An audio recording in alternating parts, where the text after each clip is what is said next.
हम कथा सुनाते राम सकल गुण धाम की। हम कथा सुनाते राम सकल गुण धाम की।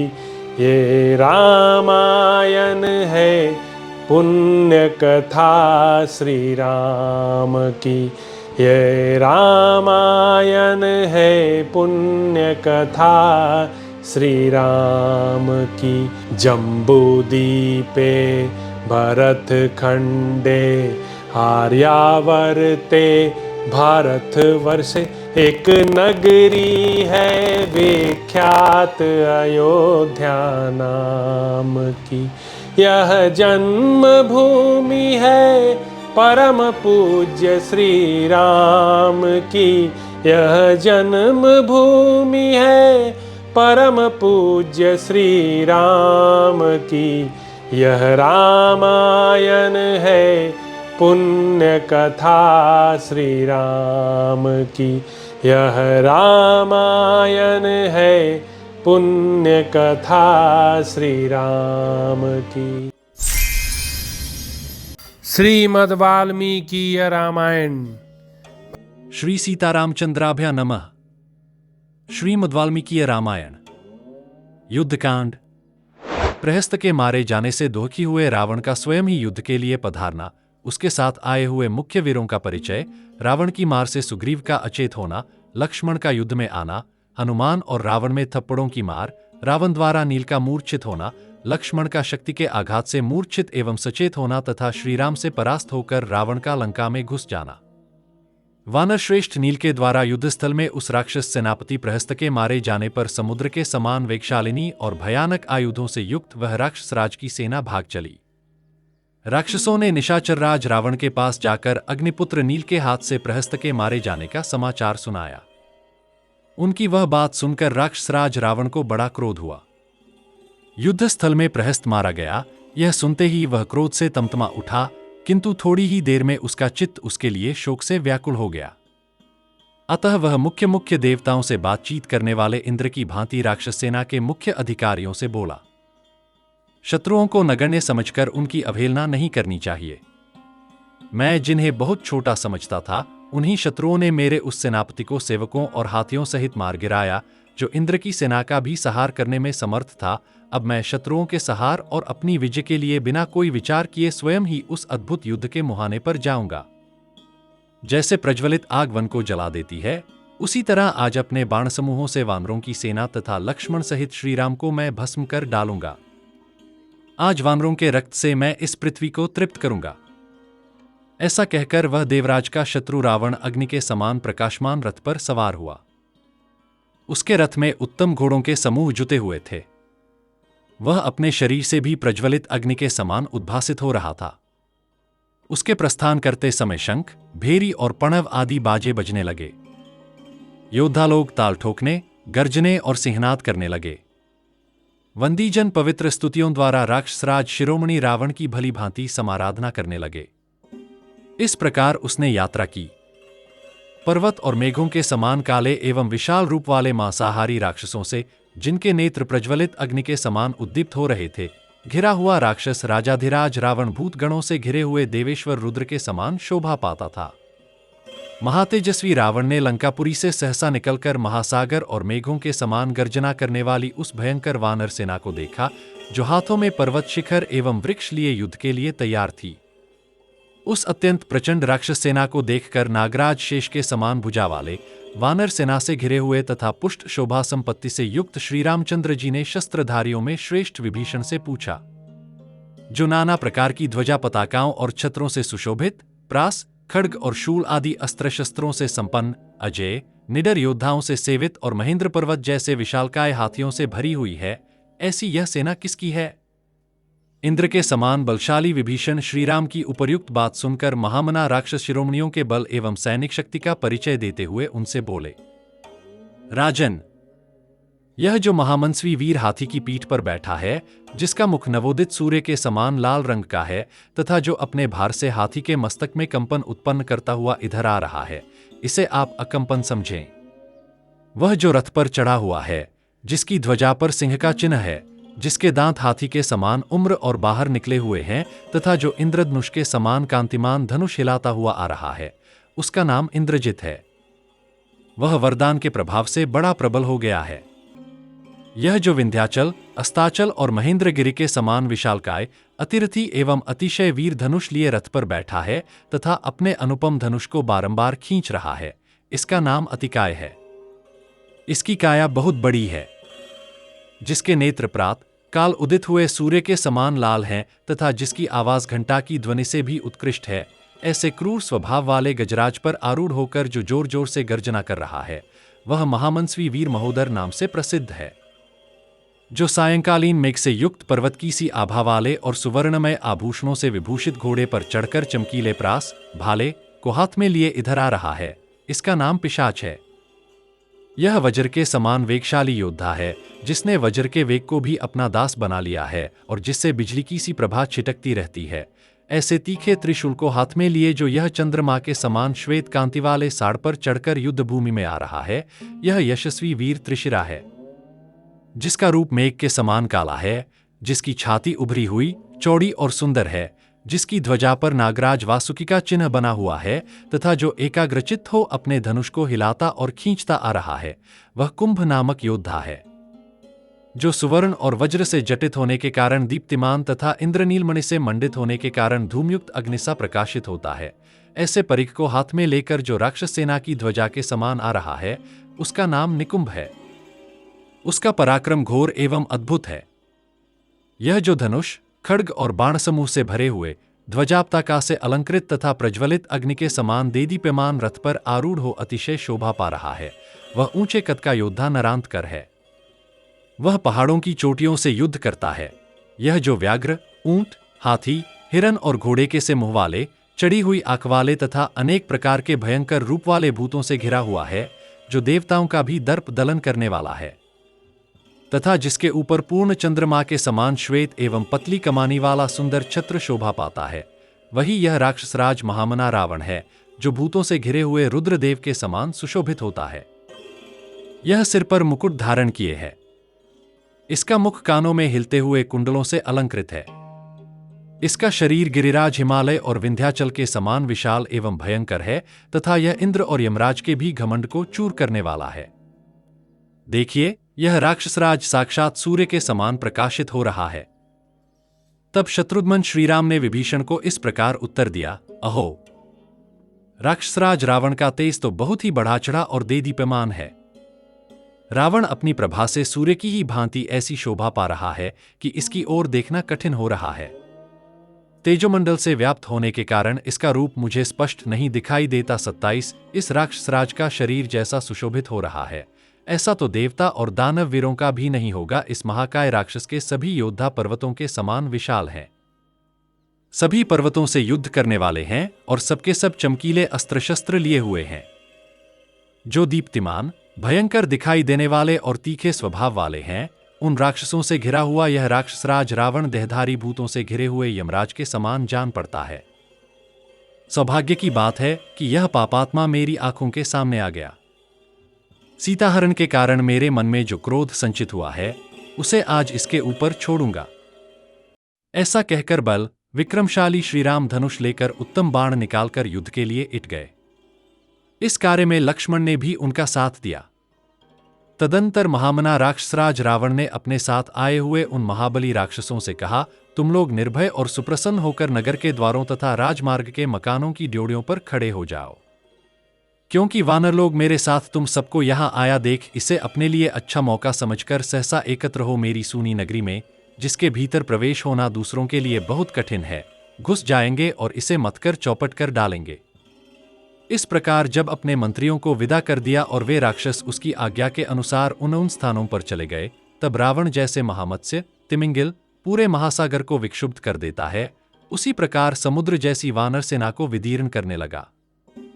चमकीले धनुषबाण लिए राक्षसराज रावण को युद्ध स्थल में सहसा आया देख वानरराज सुग्रीव ने एक बड़ा भारी पर्वत शिखर उखाड़ लिया और उसे लेकर उस निशाचर राज पर आक्रमण किया। अनेक वृक्षों और शिखरों से युक्त उस महान शैल शिखर को सुग्रीव ने रावण पर दे मारा। उस शिखर को अपने ऊपर आता देख रावण ने सहसा सुवर्णमय पंख वाले बहुत से बाण मारकर उसके टुकड़े टुकड़े कर डाले। उत्तम वृक्ष और शिखर वाला वह महान शैलशृंग जब विदीर्ण होकर पृथ्वी पर गिर पड़ा, तब राक्षसलोक के स्वामी रावण ने महान सर्प और यमराज के समान एक भयंकर बाण का संधान किया। उस बाण का वेग वायु के समान था, उससे चिंगारियां छूटती थीं और प्रज्वलित अग्नि के समान प्रकाश फैलता था। इंद्र के वज्र की भांति भयंकर वेग वाले उस बाण को रावण ने रुष्ट होकर सुग्रीव के वध के लिए चलाया। रावण के हाथों से छूटे हुए उस सायक ने इंद्र के वज्र की भांति कांतिमान शरीर वाले सुग्रीव के पास पहुंचकर उसी तरह वेगपूर्वक उन्हें घायल कर दिया, जैसे स्वामी कार्तिकेय की चलाई हुई भयानक शक्ति ने क्रौंच पर्वत को विदीर्ण कर डाला था। उस बाण की चोट से वीर सुग्रीव अचेत हो गए और आर्तनाद करते हुए पृथ्वी पर गिर पड़े। सुग्रीव को बेहोश हो घूमकर गिरा देख उस युद्धस्थल में आए हुए सब राक्षस बड़े हर्ष के साथ सिंहनाद करने लगे। तब गवाक्ष, गवय, सुषेण, ऋषभ, ज्योतिर्मुख और नल, ये विशालकाय वानर पर्वत शिखरों को उखाड़कर राक्षसराज रावण पर टूट पड़े। परंतु निशाचरों के राजा रावण ने सैकड़ों तीखे बाण छोड़कर उन सबके प्रहारों को व्यर्थ कर दिया और उन वानरेश्वरों को भी सोने के विचित्र पंख वाले बाण समूहों द्वारा क्षतविक्षत कर दिया। देवद्रोही रावण के बाणों से घायल हो वे भीमकाय वानरेंद्रगण धरती पर गिर पड़े। फिर तो रावण ने अपने बाण समूहों द्वारा उस भयंकर वानर सेना को आच्छादित कर दिया। रावण के बाणों से पीड़ित और डरे हुए वीर वानर उसकी मार खा खा कर जोर जोर से चीत्कार करते हुए धराशायी होने लगे। रावण के सायकों से पीड़ित हो बहुत से वानर शरणागत वत्सल भगवान श्रीराम की शरण में गए। तब धनुर्धर महात्मा श्रीराम सहसा धनुष लेकर आगे बढ़े। उसी समय लक्ष्मण जी ने उनके सामने आकर हाथ जोड़ उनसे ये यथार्थ वचन कहे, आर्य, इस दुरात्मा का वध करने के लिए तो मैं ही पर्याप्त हूं। प्रभो, आप मुझे आज्ञा दीजिए, मैं इसका नाश करूंगा।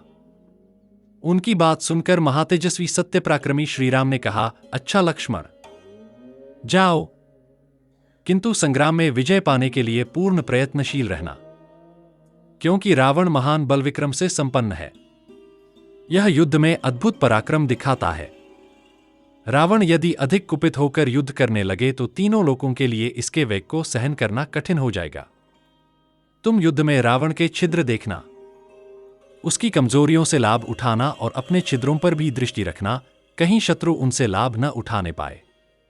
एकाग्रचित्त हो पूरी सावधानी के साथ अपनी दृष्टि और धनुष से भी आत्मरक्षा करना। श्री रघुनाथ जी की यह बात सुनकर सुमित्रा कुमार लक्ष्मण उनके हृदय से लग गए और श्रीराम का पूजन एवं अभिवादन करके वे युद्ध के लिए चल दिए। उन्होंने देखा, रावण की भुजाएं हाथी के शुंड दंड के समान है। उसने बड़ा भयंकर एवं दीप्तिमान धनुष उठा रखा है और बाण समूहों की वर्षा करके वानरों को ढकता तथा उनके शरीरों को छिन्न भिन्न किए डालता है। रावण को इस प्रकार पराक्रम करते देख महातेजस्वी पवनपुत्र हनुमान जी उसके बाण समूहों का निवारण करते हुए उसकी ओर दौड़े।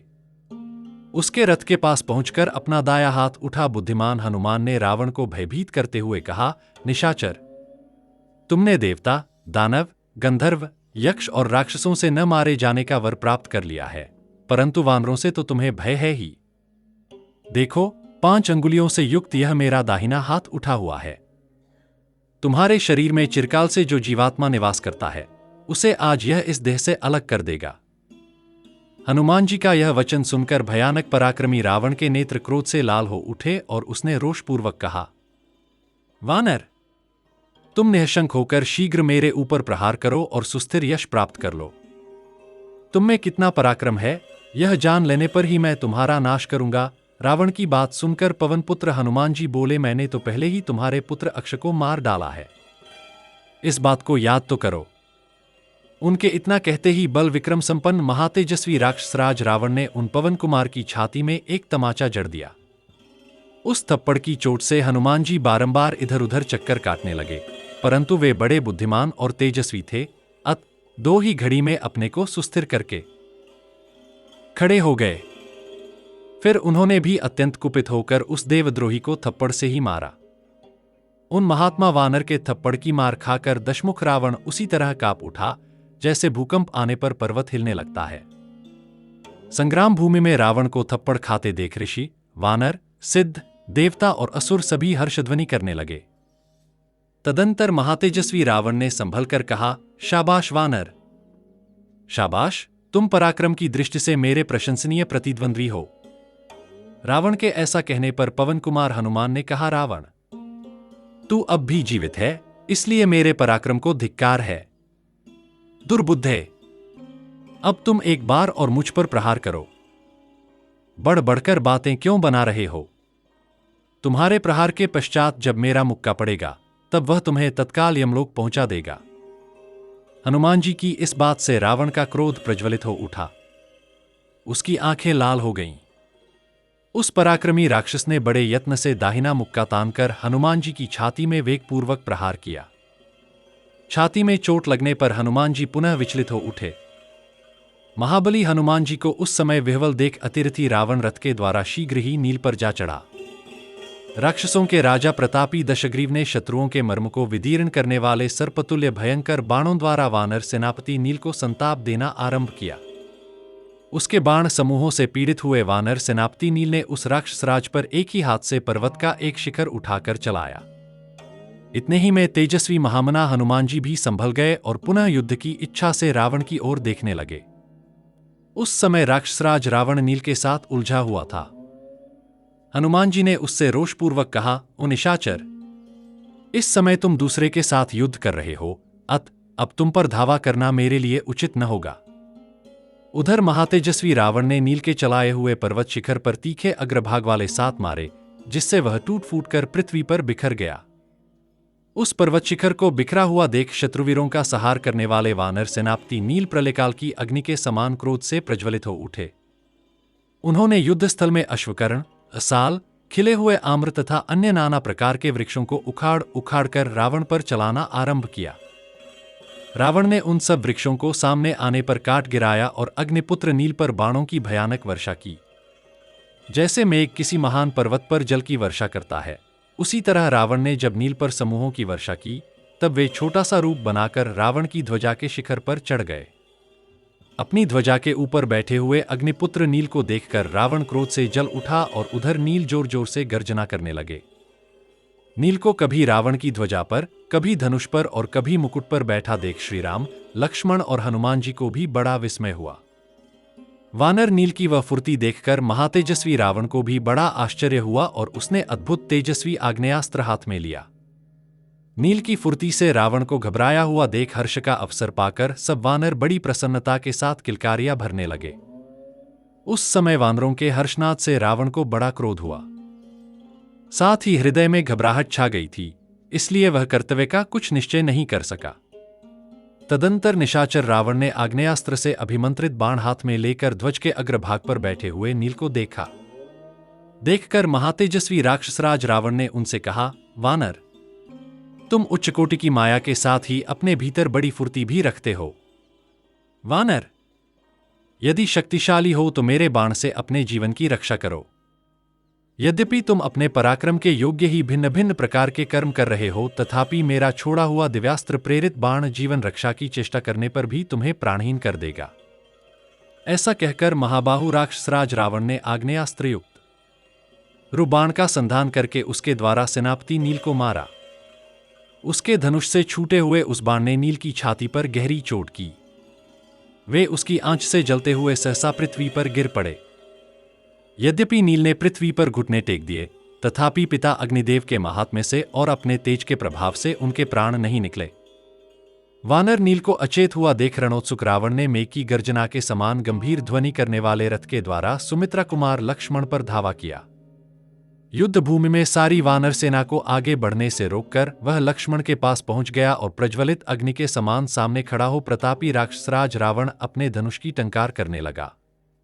उस समय अपने अनुपम धनुष को खींचते हुए रावण से उदार शक्तिशाली लक्ष्मण ने कहा, निशाचर राज, समझ लो मैं आ गया। अतः अब तुम्हें वानरों के साथ युद्ध नहीं करना चाहिए। लक्ष्मण की यह बात गंभीर ध्वनि से युक्त थी और उनकी प्रत्यंचा से भी भयानक टंकार ध्वनि हो रही थी।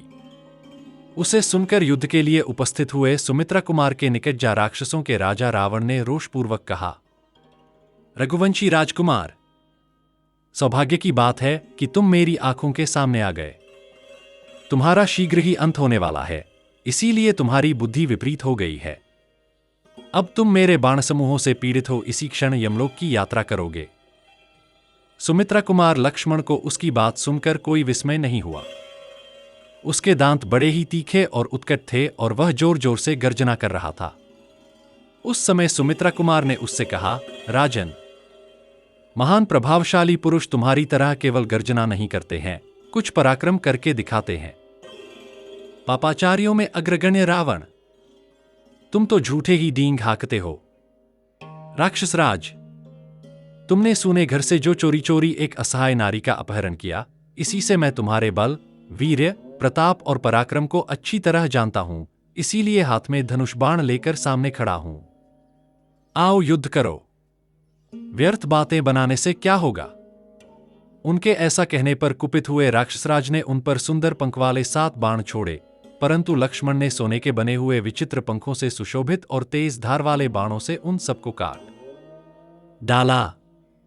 जैसे बड़े बड़े सबके शरीर के टुकड़े टुकड़े कर दिए जाए, उसी प्रकार अपने समस्त बाणों को सहसा खंडित हुआ देख लंकापति रावण क्रोध के वशीभूत हो गया और उसने दूसरे तीखे बाण छोड़े, परंतु श्रीराम के छोटे भाई लक्ष्मण इससे विचलित नहीं हुए। उन्होंने अपने धनुष से बाणों की भयंकर वर्षा की और क्षुर, अर्धचंद्र, उत्तम करणी तथा भल्ल जाति के बाणों द्वारा रावण के छोड़े हुए उन सब बाणों को काट डाला। उन सभी बाण समूहों को निष्फल हुआ देख राक्षसराज रावण लक्ष्मण की फुर्ती से आश्चर्यचकित रह गया और उन पर पुनः तीखे बाण छोड़ने लगा। देवराज इंद्र के समान पराक्रमी लक्ष्मण ने भी रावण के वध के लिए वज्र के समान भयानक वेग और तीखी धार वाले पैने बाणों को, जो अग्नि के समान प्रकाशित हो रहे थे, धनुष पर रखा। परंतु राक्षसराज ने उन सभी तीखे बाणों को काट डाला और ब्रह्मा जी के दिए हुए कालाग्नि के समान तेजस्वी बाण से लक्ष्मण जी के ललाट पर चोट की। रावण के उस बाण से पीड़ित हो लक्ष्मण जी विचलित हो उठे। उन्होंने हाथ में जो धनुष ले रखा था, उसकी मुट्ठी ढीली पड़ गई। फिर उन्होंने बड़े कष्ट से होश संभाला और देवद्रोही रावण के धनुष को काट दिया। धनुष कट जाने पर रावण को लक्ष्मण ने 3 बाण मारे, जो बहुत ही तीखे थे। उन बाणों से पीड़ित हो राजा रावण व्याकुल हो गया और बड़ी कठिनाई से वह फिर सचेत हो सका। जब धनुष कट गया और बाणों की गहरी चोट खानी पड़ी, तब रावण का सारा शरीर मेदे और रक्त से भीग गया। उस अवस्था में उस भयंकर शक्तिशाली देवद्रोही राक्षस ने युद्ध स्थल में ब्रह्मा जी की दी हुई शक्ति उठा ली। वह शक्ति धूमयुक्त अग्नि के समान दिखाई देती थी और युद्ध में वानरों को भयभीत करने वाली थी। राक्षसराज के स्वामी रावण ने वह जलती हुई शक्ति बड़े वेग से सुमित्रा कुमार पर चलाई। अपनी ओर आती हुई उस शक्ति पर लक्ष्मण ने अग्नितुल्य तेजस्वी बहुत से बाणों तथा अस्त्रों का प्रहार किया, तथापि वह शक्ति दशरथ कुमार लक्ष्मण के विशाल वक्ष स्थल में घुस गई। रघुकुल के प्रधान वीर लक्ष्मण यद्यपि बड़े शक्तिशाली थे, तथापि उस शक्ति से आहत हो पृथ्वी पर गिर पड़े और जलने से लगे। उन्हें विह्वल हुआ देख राजा रावण सहसा उनके पास जा पहुंचा और उनको वेगपूर्वक अपनी दोनों भुजाओं से उठाने लगा। जिस रावण में देवताओं सहित हिमालय, मंदराचल, मेरुगिरी अथवा तीनों लोकों को भुजाओं द्वारा उठा लेने की शक्ति थी, वही भरत के छोटे भारी लक्ष्मण को उठाने में समर्थ न हो सका। ब्रह्मा की शक्ति से छाती में चोट खाने पर भी लक्ष्मण जी ने भगवान विष्णु के अचिंत्य अंशरूप से अपना चिंतन किया। अतः देवशत्रु रावण दानवों का दर्प चूर्ण करने वाले लक्ष्मण को अपनी दोनों भुजाओं में दबाकर हिलाने में भी समर्थ न हो सका। इसी समय क्रोध से भरे हुए वायुपुत्र हनुमान जी रावण की ओर दौड़े और अपने वज्र सरीखे मुक्के से रावण की छाती में मारा। उस मुक्के की मार से राक्षसराज रावण ने धरती पर घुटने टेक दिए। वह कांपने लगा और अंततोगत्वा गिर पड़ा। उसके मुख, नेत्र और कानों से बहुत सा रक्त गिरने लगा और वह चक्कर काटता हुआ रथ के पिछले भाग में निश्चेष्ट होकर जा बैठा। वह मूर्छित होकर अपनी सुधबुद्ध खो बैठा। वहां भी वह स्थिर न रह सका, तड़पता और छटपटाता रहा। सम्रांगण में भयंकर पराक्रमी रावण को अचेत हुआ देख ऋषि, देवता, असुर और वानर हर्षनाद करने लगे। इसके पश्चात तेजस्वी हनुमान रावण पीड़ित लक्ष्मण को दोनों हाथों से उठाकर श्री रघुनाथ जी के निकट ले आए। हनुमान जी के सौहार्द और उत्कट भक्ति भाव के कारण लक्ष्मण जी उनके लिए हल्के हो गए।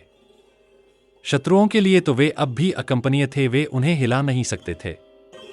युद्ध में पराजित हुए लक्ष्मण को छोड़कर वह शक्तिपूर्ण रावण के रथ पर लौट आई। थोड़ी देर में होश में आने पर महातेजस्वी रावण ने फिर विशाल धनुष उठाया और पैने बाण हाथ में लिए। शत्रुसूदन लक्ष्मण जी भी भगवान विष्णु के अचिंतनीय अंश रूप से अपना चिंतन करके स्वस्थ और निरोग हो गए। वानरों की विशाल वाहिनी के बड़े बड़े वीर मार गिराए गए। यह देखकर रणभूमि में रघुनाथ जी ने रावण पर धावा किया। उस समय हनुमान जी ने उनके पास आकर कहा, प्रभो, जैसे भगवान विष्णु गरुड़ पर चढ़कर दैत्यों का संहार करते हैं, उसी प्रकार आप मेरी पीठ पर चढ़कर इस राक्षस को दंड दें। पवन कुमार की कही हुई यह बात सुनकर श्री रघुनाथ जी सहसा उन महाकपी हनुमान की पीठ पर चढ़ गए। महाराज श्रीराम ने सम्रांगण में रावण को रथ पर बैठा देखा। उसे देखते ही महातेजस्वी श्रीराम रावण की ओर उसी प्रकार दौड़े जैसे कुपित हुए भगवान विष्णु अपना चक्र उठाए विरोचन कुमार बलि पर टूट पड़े थे। उन्होंने अपने धनुष की तीव्र टंकार प्रकट की, जो वज्र की गड़गड़ाहट से भी अधिक कठोर थी। इसके बाद श्री रामचंद्र जी राक्षसराज रावण से गंभीर वाणी में बोले, राक्षसों में बाघ बने हुए रावण, खड़ा रह, खड़ा रह। मेरा ऐसा अपराध करके तू कहाँ जाकर प्राण संकट से छुटकारा पा सकेगा? यदि तू इंद्र, यम अथवा सूर्य के पास, ब्रह्मा, अग्नि या शंकर के समीप अथवा 10 दिशाओं में भागकर जाएगा तो भी अब मेरे हाथ से बच नहीं सकेगा। तूने आज अपनी शक्ति के द्वारा युद्ध में जाते हुए जिन लक्ष्मण को आहत किया और जो उस शक्ति की चोट से सहसा मूर्छित हो गए थे, उन्हीं के उस तिरस्कार का बदला लेने के लिए आज मैं युद्ध भूमि में उपस्थित हुआ हूं। राक्षसराज, मैं पुत्र पौत्रों सहित तेरी मौत बनकर आया हूं। रावण, तेरे सामने खड़े हुए इस रघुवंशी राजकुमार ने ही अपने बाणों द्वारा जनस्थान निवासी उन 14,000 राक्षसों का संहार कर डाला था, जो अद्भुत एवं दर्शनीय योद्धा थे और उत्तमोत्तम अस्त्र शस्त्रों से संपन्न थे। श्री रामचंद्र जी की यह बात सुनकर महाबली राक्षसराज रावण महान रोष से भर गया। उसे पहले वैर का स्मरण हो आया और उसने कालाग्नि की शिखा के समान दीप्तिशाली बाणों द्वारा रणभूमि में श्री रघुनाथ जी का वाहन बने हुए महान वेगशाली वायुपुत्र हनुमान को अत्यंत घायल कर दिया। युद्ध स्थल में उस राक्षस के सहायकों से आहत होने पर भी स्वाभाविक तेज से संपन्न हनुमान जी का शौर्य और भी बढ़ गया।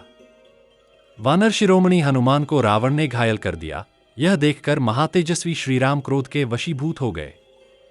फिर तो उन भगवान श्रीराम ने आक्रमण करके पहिए, घोड़े, ध्वजा, छत्र, पताका, सारथी, अश्नि, शूल और खड्ग सहित उसके रथ को अपने पैने बाणों से तिल तिल करके काट डाला।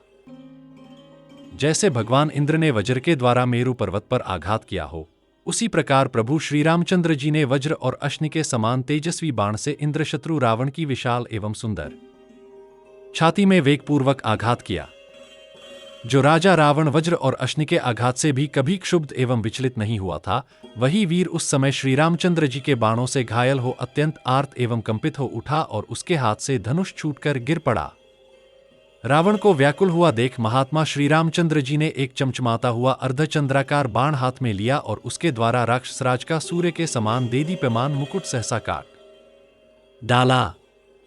उस समय धनुष न होने से रावण विशीन सर्प के समान अपना प्रभाव खो बैठा था।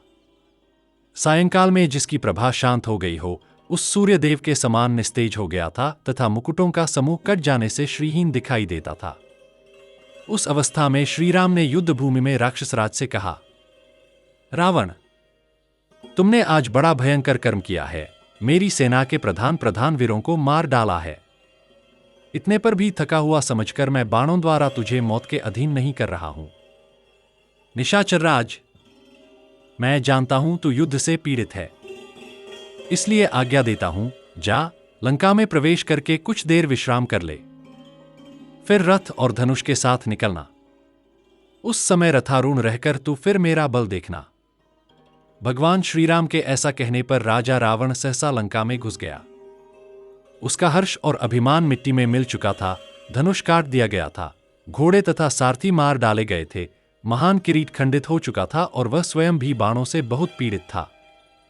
देवताओं और दानवों के शत्रु महाबली निशाचर राज रावण के लंका में चले जाने पर लक्ष्मण सहित श्रीराम ने उस महायुद्ध के मुहाने पर वानरों के शरीर से बाण निकाले।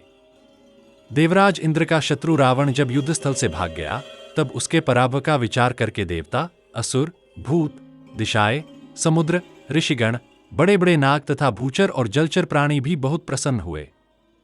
इस प्रकार श्री वाल्मीकि निर्मित आर्ष रामायण आदि काव्य के युद्ध कांड में 59वां सर्ग पूरा हुआ।